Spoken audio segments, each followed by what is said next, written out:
Hey, good afternoon to you. It's 4:06 now, News Talk 105.9 WMAL, where we're making sense of the news. Coming up this hour, the former acting attorney general under President Trump, Matt Whitaker, will be here at 4:30. He was in Iowa last night on stage with Donald Trump as he gave his victory speech in the Iowa caucuses. And then we have Steve Malloy joining us at 5 o'clock. We'll talk to him about the globalists gathering in Davos, Switzerland this week to try and take control from you over your life. And Ken Paxton is here at 5:30, the Attorney General of the state of Texas, the Lone Star State, squaring off against the Biden administration over securing the border.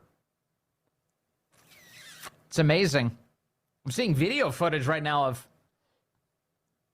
illegal immigrants being stopped by Texas officials, the Texas National Guard stopping illegal immigrants from getting into the country, literally holding up riot shields and creating a barrier, and these guys can't get through. Here's Texas doing what the federal government refuses to do. More on that coming up. You can join us today at 888-630-9625, 888-630-WMAL.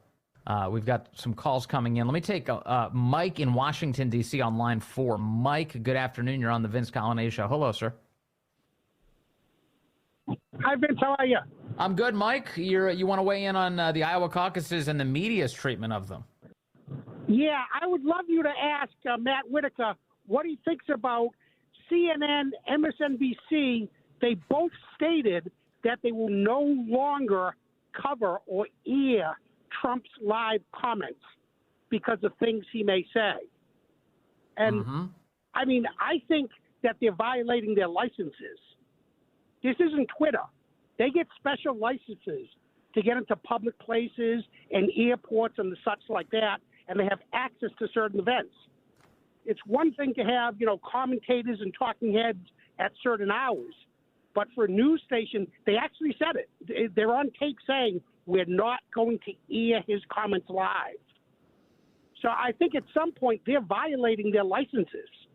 Yeah, I mean, I don't know if it comes down to a license per se. I mean, sometimes people confuse the FCC license, for instance, for broadcast television with cable TV. But there is a really important point here in terms of just giving them access to these events. It is up to the Trump campaign whether or not these outlets get credentialed. And if you show up and you say, we're not even going to air it to the public, in fact, we're going to use the video footage against you, at some point you probably shouldn't be given a credential by the Trump campaign, right? Like if sometimes these campaigns, right, they'll send trackers after one another, right? They'll send somebody with a video camera after a rival campaign, hoping to capture footage designed to damage them. And I don't think these campaigns would be out of their minds to block that person from having access to the space that's dedicated to their presidential campaign. Maybe time for Trump to banish some of these guys and say, hey, look, if you're not going to air the speech at all, why are we letting your cameras in the room? I agree with you 1,000%. Yeah, it's a good point, Mike. All right, thank you very much. It's wild to hear these guys, and built into it, regardless of whether or not you agree with me or Mike on that particular question about having access to the room and airing these things. There's no question that MSNBC and CNN, the strategy that they've taken, and they outright declare on their air, is their voters are just too stupid. Their viewers, rather, are too stupid to be able to consume this information. Like, we can't show it to you. I mean, Rachel Maddow saying last night, we just can't show this to you. We just can't. We're not in good conscience. Like as if they were going to air some sort of snuff film on the air. Like it's a guy talking. He's the leading candidate for president of the United States. You might want to hear what he has to say. And if you feel like he said something wrong, if you want to fact check him and assess it, why don't you? At the conclusion of his remarks, say, here's what he said, here's why that's not true, or here's why that is true, whatever. But no, they have such little regard for their own viewers. They're like, no, you can't see this. You can't see. And the viewers, they happily go along with it. That's right. We can't see it. We're too stupid. Can you imagine? How patronizing. The whole thing. Let's see. Donna in Frederick is calling in, as she does. Line 1. Donna, good afternoon. You're on the Vince Coglianese Show. Hi, good afternoon. Leftism is truly a mental disorder. Those were the most racist comments I've heard in a very long time. And I'll tell you what, I'm very empathetic to the former minorities, the Hispanics and the African Americans, because now Caucasians get to experience the same racism that they went through, compliments of the left again. That's the first comment I want to make. And then the second one is they're already censoring Trump, okay? Which begs the question. We already know, because you cited it with Nikki, that she's got some kind of, I would say, rhino and leftist funding. The anomaly to me is DeSantis. I'm wondering if that's the same thing. And even if not, they're going to back him anyway because they want him to lose. So, just what a mess they've made. And I can't wait for him to select a VP that maybe knows where all the bodies are buried. And this information that they're trying to censor so desperately comes pouring out. And I think it's just a matter of time. Well, the thing that I want too is the truth. Now, I just to back up on one thing about Ron DeSantis, I truly think Ron DeSantis is in this because he wanted to become president of the United States. He still does, but we'll see. I mean, his big gamble was on Iowa, and he came in a very distant second place. I don't see a lot of life left in that campaign. We'll find out in the weeks ahead. The more obvious point, though, is definitely Nikki Haley is absolutely receiving big money from big Democrat donors with a specific reason. It's meant to interfere in this race. And so she's going on with that backing, not hesitating. I do wonder, though, Donna, if, Nikki Haley lately, every time she's asked questions, including this week about distinguishing between men and women, she can't answer the question without marbles spilling out of her mouth. Like, it's like some sort of difficult question to answer. She's like, is there a difference between men and women? And she dances around it. Why would you do that unless it's because your big Democrat donors want you to? It's a strange pandering thing. To her donors. Yeah, definitely pandering on her part. She's not the right one. I just can't wait until we do get the right one. And, like you, I'm sad about what's happened with DeSantis. The whole thing just kind of imploded, and I don't know. I think there's things that we'll figure out eventually. Yeah, and also the passage of time is going to make all of this a lot easier. I mean, look, this will be in the rearview mirror, and DeSantis, I think, has just had a tremendous track record as governor in Florida. It's just been great, and talk about the talent that is on the bench. He is right there on the starting lineup, no question. And so we'll see what the future holds for him. I think good things are ahead. Right, but his mistake was, I guess Trump saw him as being disloyal, and that really why the people that got behind him pushed him to work against Trump is beyond me, because he would have done so much better if he waited till 2028. He thought it was his moment. It's hard to judge these things, It's hard to judge. I mean, you never quite know when the right time is, and sometimes that moment passes you. DeSantis tried to do it, and he had some hiccups from the very beginning. Remember that launch with Elon Musk on Twitter? It was supposed to be the big thing. He's launching on Twitter, and then nobody could even tune into it. And at the time, I thought, well, maybe this is just a hiccup, and it ended up kind of being a bit of foreshadowing, unfortunately, for the DeSantis campaign. But we'll see what happens. Yeah, it is sad, but I think we got better days ahead, Vince. I can't wait to see who this VP pick is going to be. I know. Someone like General Flynn? Do you think that Trump, Donna? Do you think that Trump really has made up his mind? He indicated that when he was talking to Brett Baer, he said, "I know who it's going to be," and then Brett and Martha, they tried to suss it out of him, and he said, "Oh no, maybe for another time." Do you think he does have somebody specific in mind? Yes, I do. And I think it could be General Flynn. Just my instincts are telling me that with his history. And I mentioned something about the bodies being buried. Yeah. I mean, my gosh, that you talk about heads exploding in D.C. Oh my goodness. Well, Flynn, the reason that the weapons of the deep state turned against Flynn in the first place was because of his proximity. He knew too much. He really did. And they wanted to destroy him very early. And the guy's a patriot. I mean, he's been through the ringer for this country, and I would be surprised if it was Flynn, if he was tapped as the number two here. But it's gonna be somebody interesting. Are we having Ben Carson on the show here soon, Corey? I'm hoping. Oh, he is coming on soon, Thursday. Do I have that right? Okay, good. I did a bit of lip reading with Corey just now. Thursday, we're going to have Ben Carson on the show. I want to ask him about that because I've heard his name floated a bunch of times, and he strikes me as kind of right out of central casting as the kind of person who might be a great Donald Trump VP pick. That somebody who's... I agree, too. He's Yeah, brilliant. yeah, a loyalist He does well also. with the evangelical vote. He's truly brilliant, man. Black conservative. He kind of hits all of the right notes. And let's be honest, he's not like a big ego guy. He's never going to try and outshine Trump or go off on his own direction. He's a loyal guy. Yeah, I agree. And what a great pick he would be. I like him a lot. And a lot of people like Carrie Lake, but I think maybe, I was thinking earlier, she's good, but maybe the Senate is where she needs to be. And, I was thinking about other women. Yeah. And I'm trying to remember. Was it Sarah Sanders you were thinking about? She's good, but I was thinking about the one that was in the armed forces. And she's a Democrat, but she's out of Hawaii, Congresswoman Tulsi Gabbard. Yes, yeah. Yeah, I've heard some people raise that too.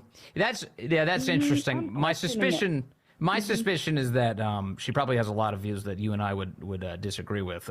But I do know that early in her career, she was kind of cast as a social conservative. There were a lot of like socially conservative things about her. Of course, she became much more of like, I think, kind of a Bernie Sanders type while she was a Democrat. And one of the reasons that you might become a Democrat if you're in Hawaii is because Democrats run the whole game there in Hawaii. So right. maybe that explains some of it.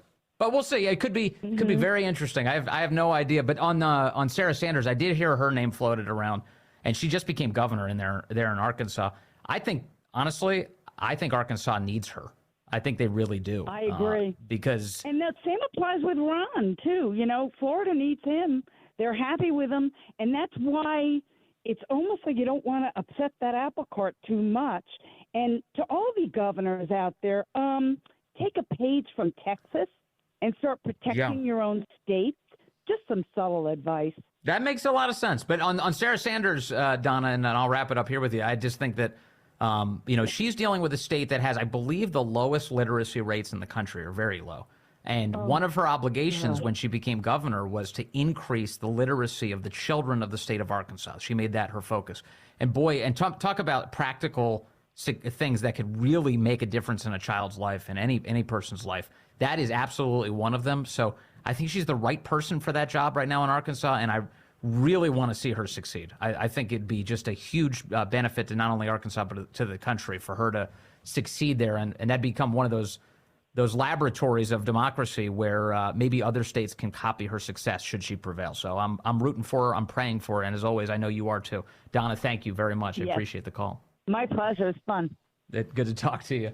Let's see here. Marco is calling in from Springfield, Virginia, now on line 4. Marco, good afternoon. Hi, Chris. Thanks for taking my call. I think Kristi Noem should be the vice presidential candidate, and I would like to see MSLSD get clowns like Joy Reid, Joe Scarborough, and Jake Tapper off the air. They are an insult to any American, regardless of color, ethnicity. I mean, that is a clown show. Yeah, or political affiliation for that matter. I mean, even if you're a Democrat, you shouldn't want to be talked down to. What's going on there? Like just being told you're not allowed to see this because it might pollute your mind. You're like, what? It's deeply patronizing, the whole thing, and I hope Americans get sick of it. I am, that's for sure. Marco, thank you. Marco, I appreciate that call. And Marco points out Kristi Noem. Kristi Noem, I've heard that name floated too. Remember, Kristi Noem did run into some problems when she hiccuped past that transgender bill. She was like, I can't sign that. And then eventually she did, under tremendous amounts of pressure from the right. Did she evolve on that? Perhaps, but concerns about the extent to which she may have been coerced by her donors and not focused enough on the principles there. So questions abound. Yeah, the Biden administration is furious right now at Texas for securing just 2.5 miles of border. The Department of Homeland Security is threatening the state of Texas, ABC reports today, saying the state is acting unconstitutionally in blocking Customs and Border Protection's access to something called Shelby Park in Eagle Pass, Texas. And if the state continues to do so, the Justice Department will take appropriate action. Texas's actions are clearly unconstitutional and are actively disrupting the federal government's operations. That's according to DHS General Counsel Jonathan Meyer, writing to Texas Attorney General Ken Paxton. We demand that Texas cease and desist its efforts to block Border Patrol's access in and around the Shelby Park area and remove all barriers to access in the Shelby Park area. Meyer sent this letter now, 2 days ago. It was dated January 14th, and said that Texas has until Wednesday, that's tomorrow, to cease and desist its efforts to block Border Patrol's access in and around the park area and remove all barriers. If not, they say they will refer the matter to DOJ for appropriate action and consider all other options available to restore Border Patrol's access to the border. What other actions might that be? What are you going to invade Texas's land? Are you going to? What's the plan, Biden administration? Let's see. Give us more details. What other actions they might take? And of course, the Biden administration's been lying about all of this. Did you see that? They claim that 3 migrants, their words, not illegals, drowned after Texas blocked the feds from part of the Rio Grande. Turns out that was a lie. The notification of them wanting to get access to that area of the water came an hour after the 3 people had already drowned. The feds have been lying about this. The media, their water carriers, have been spreading that story all over the place. Ridiculous headlines. The Guardian, Texas officials block U.S. border agents from helping 3 drowning migrants. That's not true. Didn't stop the media. They just lied about it. They went right along with the Biden administration's ridiculous claims. More details on that coming up. A conversation coming up with the Attorney General of Texas, Ken Paxton. That's at 5:30. And just minutes away, we've got Matt Whitaker, former acting Attorney General under President Trump, on that big victory in Iowa last night. Well, good afternoon to you. It's 4:35 here, News Talk 105.9 WMAL, where we're making sense of the news. Coming up, 5 o'clock, we'll talk to Steve Malloy about all of those globalists in Davos, Switzerland right now, plotting ways to take liberty from you and give power to them. And Ken Paxton is here with us at 5:30, the Attorney General from Texas, as his state squares off against the feds when it comes to whether or not our border should be secured. Texas says yes. Biden says no. You can join us at 888-630-9625, 888-630-WMAL. A big victory for Donald Trump last night in Iowa. Here he is on stage, issuing a couple thank yous, including to this man. Matt Whitaker, who is the very talented and very good Attorney General. Where is Matt? He's around here someplace, and he's been with us all the way. Joining us now is Matt Whitaker. He's the former acting Attorney General under President Trump and a senior fellow at the America First Policy Institute. Sir, good to have you with us again. Thank you. How are you, my friend? I'm doing very well. I was pleased to see you standing on that stage last night. That must have been a neat experience. Yeah, it was. We had a good night, obviously, here in Iowa, but we could, feel it as we travel around the state. And I talked to my, neighbors and friends and the people I grew up with, and it was very obvious to me that the love for Donald Trump continued, and everybody was happy to support him. Our neighborhood precinct caucuses. It's really great. I mean, I don't know if you noticed, but we, wrote names on pieces of paper. Everybody was issued one when they signed in, and then they were collected and they were counted in front of everybody, and we had a result within an hour. It's pretty amazing. It is. It's amazing. Oh, it turns out it is possible to run an election in a secure way, and Iowa just demonstrated it last night. Were there any surprises for you in some of the results?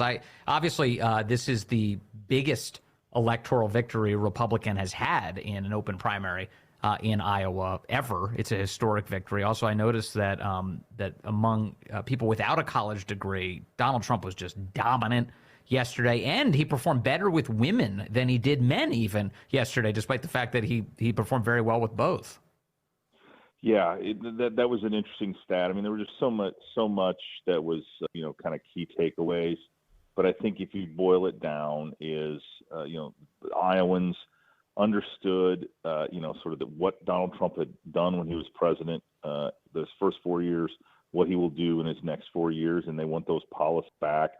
Everybody's suffering in their own unique way from Joe Biden's America, whether it's inflation, whether it's the threat of a massive tax increase, whether it's open borders, all the things that voters are facing in their real lives, schools just deteriorating. I mean, I had more conversations at my precinct caucus with my neighbors about how bad the school district that I grew up in has become because of the liberal policies and what the left is trying to do in our primary and secondary schools. So all those things, obviously was a good night.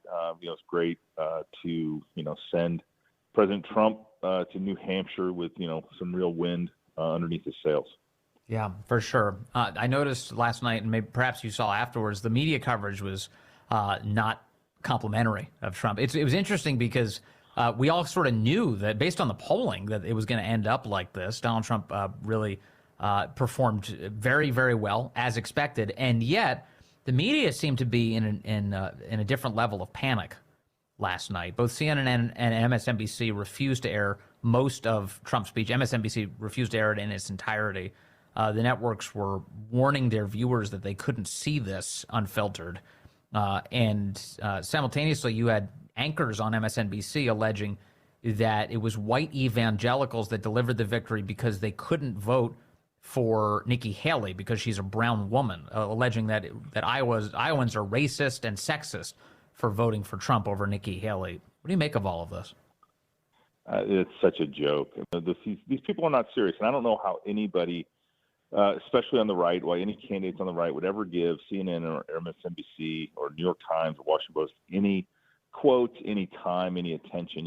What happens? It's funny. As I was, I spent, a lot of time here in my home state of Iowa, in my hometown, and I was struck by when the national media kind of migrates in that last week, and they're dying for a story, they're dying for a horse race, they're just they're looking for anybody to say anything that then they can spin this competitive race. It was never competitive. It was, and if you think about it, every single candidate took their best shot. They spent millions of dollars. If you look at the price per vote in the Iowa caucus, I think, Ron and Nikki spent over $1,000 per vote that they got. It was extraordinary, the amount of money that was spent to get a result that we probably all could have guessed 6 months ago was going to be the result. Well, meanwhile, Donald Trump obviously had been the president of the United States. He was practically polling like he was the incumbent president of the United States leading up to the caucuses, performed very well, naturally, yesterday.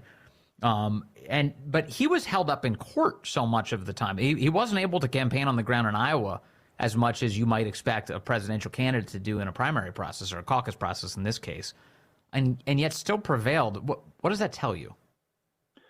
Yeah, well, I think a couple things. One is he is tireless, and I see him up close, and his energy is unbelievable, and his ability to do handle all these things, whether it's have to be in court. Like today he's in court, and then he's going to go up to New Hampshire and have a rally, and he'll do it. And he'll do it exceptionally. He'll probably spend 2 hours talking to the folks in there. But what we saw here on the ground was, while the other candidates would struggle to get 100 people in a venue, we would get thousands in a venue, and we'd fill the room up. And so you could just tell that it was just a different style, different type of campaign. But I think the thing that maybe Vince, I'll tell you that I haven't told anybody yet is, our campaign on the ground was volunteers calling their neighbors, and we were just well organized, but at a very passionate and precinct level. And I don't know if that shows up nationally, but we just we had these Trump caucus captains. They all had the white hats with the gold lettering that President Trump ended up wearing on caucus day, and it made a huge difference when it wasn't paid door knockers or paid telephone calls. It was like neighbor to neighbor, friend to friend, family member to family member. It clearly worked. Now, the left is throwing everything they can at Donald Trump and, of course, his voters to try and stop him from, even appearing on the ballot, which is ballot rigging to begin with, and also to, as you point out, tie him up in court. He's in court today in Manhattan in this E. Jean Carroll case. Left unsaid by the media broadly is that the E. Jean Carroll lawsuit was funded by one of the biggest Democrat donors in the country, this guy Reid Hoffman, who, coincidentally, has also given $250,000 to Nikki Haley in the Republican primary. How much, to what lengths are Democrats willing to go here to upend the will of the voters? Well, I think they'll go to any end. And then the real question that we all have to start asking is why? They are afraid of Donald Trump, I believe, because, he is not owned by anybody. The swamp can't control him. He will come in and and fundamentally change the federal government, the executive branch, for good. And he'll bring people that will fight those fights with him. And I think as I read media coverage, that's what they're afraid of. They're afraid of somebody that can actually change the way government does business. And I think for 250 years, we had this system that was working, and it just has slowly been corrupted, mostly by unelected bureaucrats, Yes. primarily inside the Beltway. And I think there's I've worked with a lot of these folks, and there's plenty of good folks that want to do the right thing, and that that want to serve the president's agenda. But then there are those that work against, especially in Donald Trump and his agenda. And that's they know that Trump's going to fight through all that, and he's going to improve the lives of everyday Americans. And I don't know why they would be against that, but that's just what's going to happen. A question that's definitely on my mind, and I'm sure it's on the mind of many of our listeners right now, Matt Whitaker, is do you think Trump has adequately learned the lesson of his first administration when it comes to making appointments that don't actually work against him? There was the big question, of course, was personnel coming into this latest attempt to go back to the White House. How different will a Trump presidency be if he's the 47th president rather than the 45th? Yeah, well, two things. First of all, I don't want to speak against my own service in the Trump administration. Of course, but yes, of course, he is going to bring in, I think, a initial class that is very strong and that will support his agenda. He has learned that lesson. I mean, he learned it in spades, and he also learned that he can change these things. And remember, as his former acting attorney general, he often said he loved his actings, because he knew he could, bring in somebody, and if the Senate wouldn't work with him to confirm who he wanted, then he could get, somebody else, through a acting appointment that could carry that agenda. So I think he's learned that, and I think he knows who he can trust and who he can't trust. Yeah, I mean, it's gonna be such a big deal, and this kind of goes to the point that you were just making. I do think that a lot of the panic that you see setting in from establishment Washington is related to the fact that careers are on the line, that people are not going to be able to continue the status quo should Donald Trump return to the White House. And that panic is creating a whole host of efforts to try and literally debilitate the voters even having an option to choose him. Yeah, and you just see how hard these blue states are trying to take him off the ballot, and I'm glad that's going to come to an end here soon in the Supreme Court of the United States. But yeah, otherwise, that's critical. Yeah, that's critical. And again, it's for me, it's really about the rule of law and making sure that our fundamental, precepts like due process and the like are respected and honored. And I just having, I've been very, close with Donald Trump, working with him and also, campaigning with him. And I just, he is motivated by kind of the forgotten man and woman in middle America, especially, that just feels like their interests aren't considered by the Washington political elites. And so I think that is so critical for kind of his mindset going into the next term. Now, having been the Attorney General of the United States, you've got to be concerned about some of the left's plans right now to try and undermine the chief executive. There was an NBC report over the weekend headlined, "Fears Grow that Trump will use the military in dictatorial ways if he returns to the White House." And it summarized how there are outside organizations and lawmakers who are working together to, quote, foil any efforts to expand presidential power, which could include pressuring the military to cater to his political needs. I don't know, correct me if I'm wrong, but doesn't this strike you as that the left is already plotting a coup to have the military just ignore the chief executive? Yeah, that's exactly what it sounds like.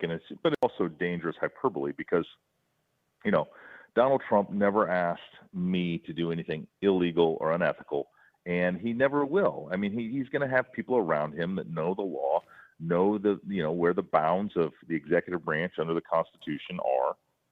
But he's also going to make sure that every tool that's available to him, he's able to use. I think about a small example where there was a military base on the border, and he was able to build a wall, that on that military base very quickly and easily. And so,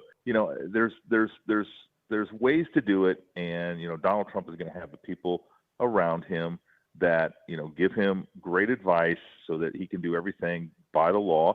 And again, hopefully we can get a Congress. We had a rhino Congress led by Paul Ryan in 17 and 18 that wouldn't do what was necessary to fix some of these problems. But I think we'll have a Congress. He's got over 100 congressional endorsements and many in the Senate as well.